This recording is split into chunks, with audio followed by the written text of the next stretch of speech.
Hello and welcome back to Newsroom Nigeria. This is where we give you hot, fresh, and sizzling news all day long. If this is your first time here, you have not subscribed to this channel, what are you doing? Please go ahead and subscribe. Hit the like button as well. That way YouTube is able to recommend this video to other YouTube viewers all around the world. Lastly, please leave your opinions in the comment section below. Without further ado, let's delve right into the details of today's news. Nigeria's First Lady, Oluremi Tinubu, has called for decorum in the Senate, stating that the chamber is a place of honor, not controversy. Her remarks come in response to the ongoing sexual harassment allegations raised by Senator Natasha Akpoti-Uduaghan against Senate President Godswill Akpabio.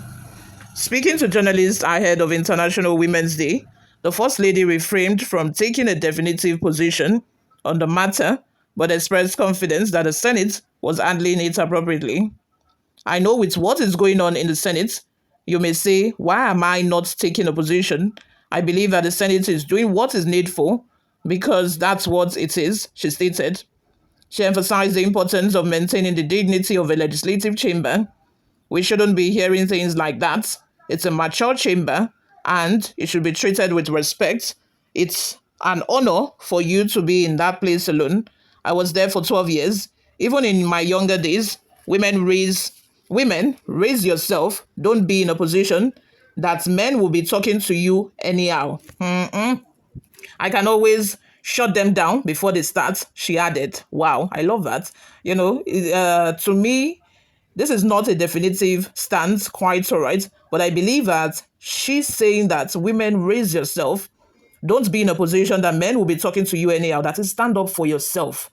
Stand up for yourself. Don't be in the position where you allow people in general, not even only men particularly, to talk down on you. Defend yourself. Stand up for yourself anytime, any day. You can always shut them down before they start, she added. Acknowledging the strides made by Nigerian women in leadership, she urged them to continue asserting themselves while striving for excellence. I trust that in her days as a senator of a Federal Republic of Nigeria, we have seen instances where she took, very, very strong stance, where she stood up for herself. Example was when that senator representing, I think, Kaduna State, who, got into a fight in a sex toy shop in Abuja. I think she shared the committee. She was the chairperson for the committee, that handled his case. And I think there was a situation where the man was trying to, talk down on her and, assert himself. And she made him to realize immediately that, calm down. Like, don't do that here. She stood up for herself. I can say for sure that, those are some of, the situations that I've seen her, do the same as well. So I know for a fact that she would really be proud of Natasha. I'm just assuming, but by just making the statement that I read earlier, you would know that she's not faulting Natasha for standing up for herself. The controversy stems from an incident on February 20 when Akpabio and Akpoti-Uduaghan clashed over a change in Senate sitting arrangement. Following the confrontation, Akpoti-Uduaghan alleged that her troubles in the Senate began after she rejected advances from Akpabio. And also, let me also pinpoint the fact that I am very sure that a lot of people who are close to Akpabio would know by now that he's a humanizer, because for like 2-3 women to have pointed fingers at you for sexually harassing them, it says a lot about who you are. And I'm very sure that people around him will know the kind of women that he goes for. Just that these senators would not want to say the truth. They just want to put up the face that, okay, it's a lie, it's not true. Saying that she even took her husband to court, and all of those propaganda that have been flying around since this controversy started, just to discredit Natasha and to make it seem like it's normal for her to accuse every man, like every Tom, Dick, and Harry, of sexual harassing her. Moving on, she formally submitted a sexual harassment petition against Akpabio on Wednesday, but the Senate Committee on Ethics and Privileges dismissed it, citing procedural irregularities, which she has now resubmitted today. They were saying that she shouldn't have been the one to sign the petition, that they do not accept a petition that was signed by a senator, that another person should have signed it. And I'm very sure that she has done the needful and she had resubmitted the petition today. Before we go, guys, let's take a look at some of the reactions we got online. Uzoma Eric says, well, First Lady, this naughty man refused to be shut out or down, and that's the cross of the matter. Augustine says, Dino Melaye said, I will rape you and impregnate you, and nothing will happen. This place is Bonda Villa. Yes, I also understand. I remember, pardon me, the controversy between Remi Tinubu and Dino Melaye when they were having their altercation, and Dino Melaye was saying all sorts.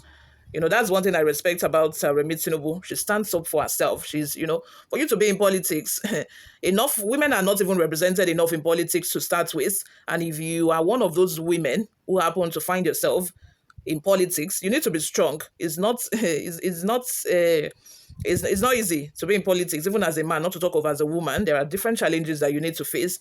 And for you to face all those challenges, you need to be a strong woman.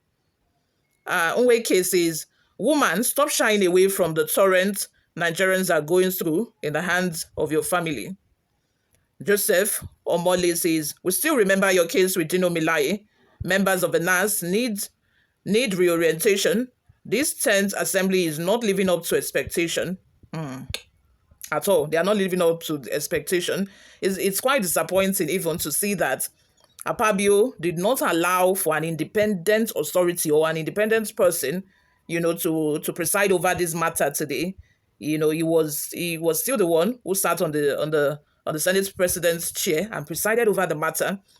After the ethics committee recommended 6 months suspension, it was thrown to a vote in the House, and majority supported that she should be suspended for 6 months. I'm very sure that if Akpabio wasn't on seat, probably the vote would have probably tilted to Natasha's side. Who knows? Or it might just be equal votes. But because he was there in the chamber, quite sometimes people at times, they want to smile in your face and make you believe that they are for you, whereas they know the truth deep down. They know the truth. They know what is going on deep down. Martin says, Mommy, please keep quiet. Let us use only law and politics to develop Nigeria. Mommy, you are a woman. Does that mean Akpabio is pure hands? We will see before June or July. I love Nigeria, but please, I saw everything. I know everything. It's a pity. Every woman gets victimized by politics and man-made laws. Please, at this point, all is over. Nigeria will burn to... don't allow Nigeria to burn to ashes, oh, please, Mommy. Mommy Tinubu, I am prophet anointed in South Korea. I am crying. Please do, our prophets, don't allow Nigeria to burn to ashes. Oh. Just leave Nigeria for us. We know it's bad, but we can manage it. Don't allow it to burn. If Nigeria burn, we are inside the country. How are we going to come out alive? Thank you very much, you all, for always listening and watching, guys. This is where I'm going to draw the curtain for now. I will see you all in my next video. Bye for now.